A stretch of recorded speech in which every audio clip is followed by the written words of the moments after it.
их зөвөн тавих гээд байгаа. Хүн ороход ингээд гайхаа шүсээ хайхын зүгштэй хүмүүс уурлаад ороод ирнэ байхгүй. Монголчууд бид нэр нус цэр шүсээ хайлаагаа шүмжилж байна. Тэгээ гараад байгаа юм ер нь харихгүй өөр яах тийм үст. Миний хувьд ч гэсэн ингээд нус цэрээ соётой байдлаар зөвлөж гаргадаг.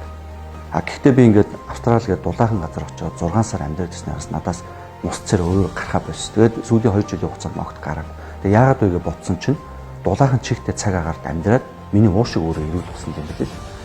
Энэ тухай ингээд бодож байгаад Монгол улсын тухай бодлоо. Тэгсэн чинь Монгол улс маань хүйтэн дээрээс нь орчны бохирдол Улаанбаатар маш ихтэй торчтой. Хуурай цаг агаарт ийм газар монголчууд бид нэр архаг боронхид буюу гуурсан хоолойн өрөвсөл гэдэг өвчин тусаад үүнээсээ болоод уушиг маань өөрөө өрөвсөд тэр шингэн зүйлийг ялгаруулад гаргаад байт юм байна.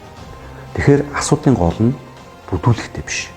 Өвчин байна л гуурсан хоолой өрөвсөл гэдэг өвчин байна л та ойлгох хэрэгтэй. Тэгэл хүмүүс зүгээр залуучууд бусдыгаа шүмжлээд байдаг. Үүний онд асуудлыг хэдүүлээ зүгээр болоод шийдвэрлэхтэй л болно гэж би бодож байна.